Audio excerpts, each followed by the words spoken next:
भगवान की जय। श्री गुरुदेव भगवान की जय। श्री गोस्वामी जी महाराज की जय।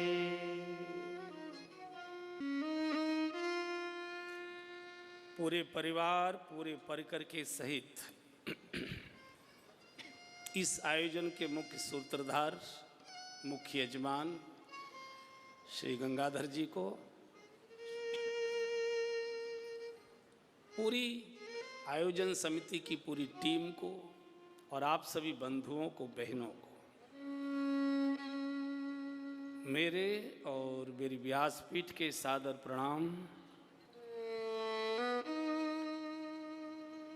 और अब आइए इस पावन धाम में बैठकर हनुमान जी की आज्ञा से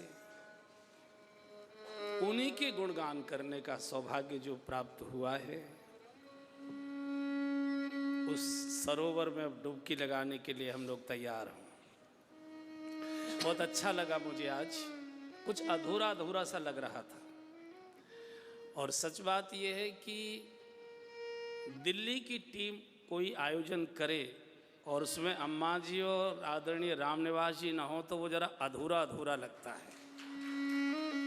कितनी भी अच्छी दाल सब्जी बनाई जाए, हींग जीरे का छोंक अगर न लगे उसमें तो स्वाद नहीं आता है। आज आयोजन पूरा हो गया, अम्मा जी का भी आगमन हो गया। मैं कई वर्षों से देख रहा हूँ कि कैलाश जी की रामनिवास जी की जो जोड़ी है, ये जब दोनों साथ होते हैं तभी अच्छे लगते हैं, अकेले अकेले अधूरे अधूरे से लगते हैं। तो कैलाश जी भी थोड़े अधूरे से लगते थे, आज मुझे लगता है पूरे पूरे दिखाई दे रहे होंगे। कहाँ है कैलाश जी, कहाँ है? अच्छा, पूर्ण हो गए ना, पूर्ण हो गए तो गए बाहर। हाँ, बहुत अच्छा लगा। देखिए, ये जो इतने आनंद के आयोजन हैं, इसकी शुरुआत तो अम्मा जी के यहाँ से हुई है। बाबूजी ही सब, पूर्वी दिल्ली में मुझे लगता है 15-16 कथाएं हुई होंगी। कितनी हो गई? काफ़ी हो गई।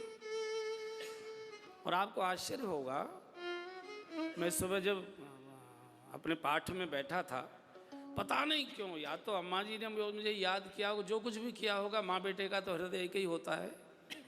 तो मैं बैठा बैठा सोच रहा था कि समिति तो बाबूजी की इच्छा को आदर देगी नहीं, तो मैं ही ज़बरदस्ती अब बेसमेंट में जाके और कथा सुना के बाबूजी को आऊँगा। मैं सवेरे ही तय कर चुका था कि मुझे जैसे समय मिलेगा तो दिल्ली जाकर बाबूजी की कोठी का जो बेसमेंट है उसमें अम्मा जी से कहेंगे एक सोफ़ा हमारे लिए डाल दो, एक पर आप बैठ जाइए, बाकी जाने दो सबको, बाबूजी को कथा सुनाएंगे।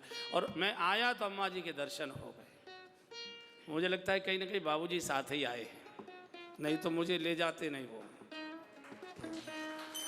उसमें सबको प्रवेश नहीं मिलेगा, जो घर से पैदल चलकर आएगा उसी को प्रवेश मिलेगा। चलो, गाड़ियों को खड़ी करने की भीड़ नहीं लगाएंगे, बैठकर समय में और अम्मा जी तय करेंगे। लेकिन होगी बेसमेंट में ही कथा, उसके बाद मैदान में जाएंगे। ठीक है, आज बहुत आनंद।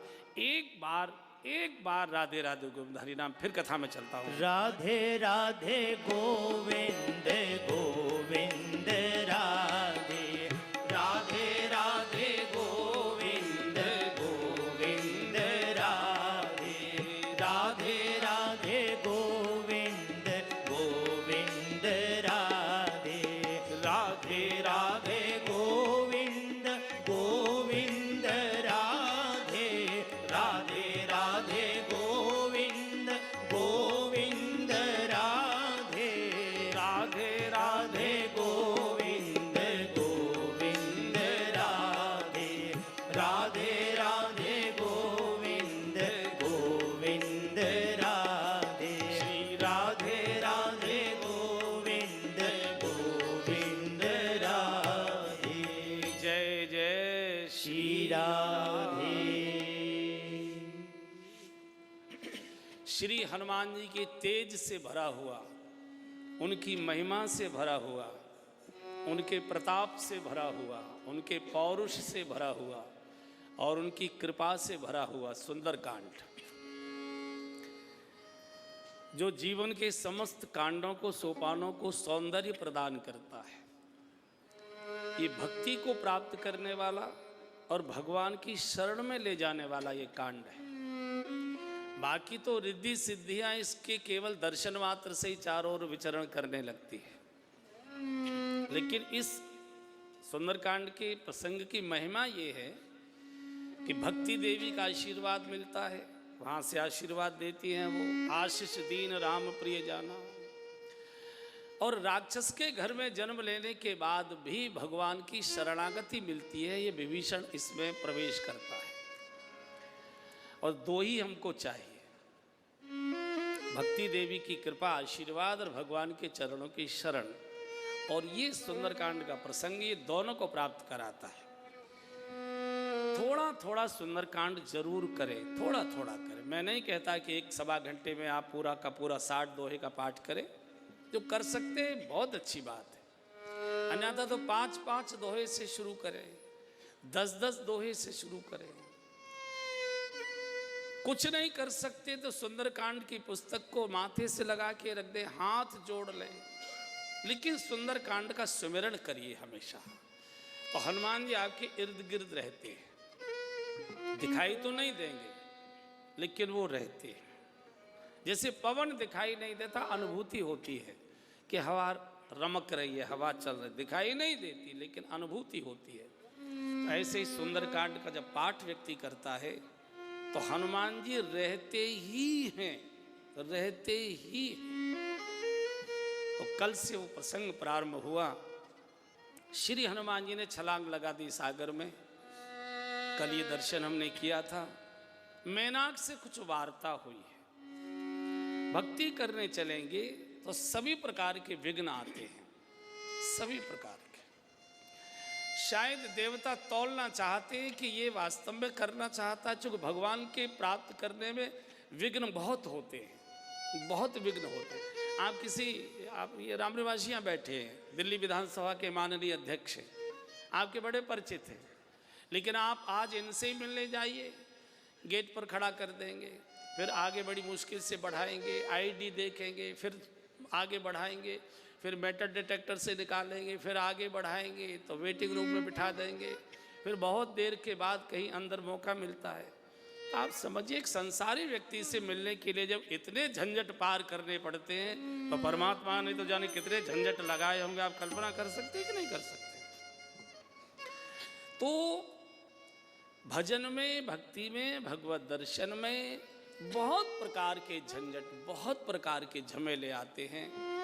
तो भगवान की एक कमजोरी है, भगवान सुबक्कड़ बहुत है। शांताकारम भुजगशयनम, सोने वाला आदमी उस समय बच्चों को भी पसंद नहीं करता, बच्चों से कहता खेले आओ, बाहर जाओ थोड़ा। माँ भी कह देती है पापा सो रहे हैं, बाहर खेलो, डिस्टर्ब मत करो। भगवान सुबक्कड़ है, इसलिए मेरी नींद कोई न तोड़े।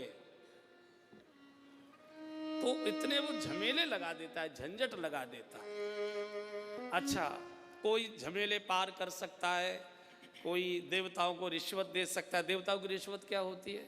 देवताओं की रिश्वत है कि उनके नाम के भंडारे करा दो, उनके उत्सव मना दो, उनकी पूजा कर दो, जो भी है ये सब देवताओं की रिश्वत। इससे सब प्रसन्न होते हैं इससे।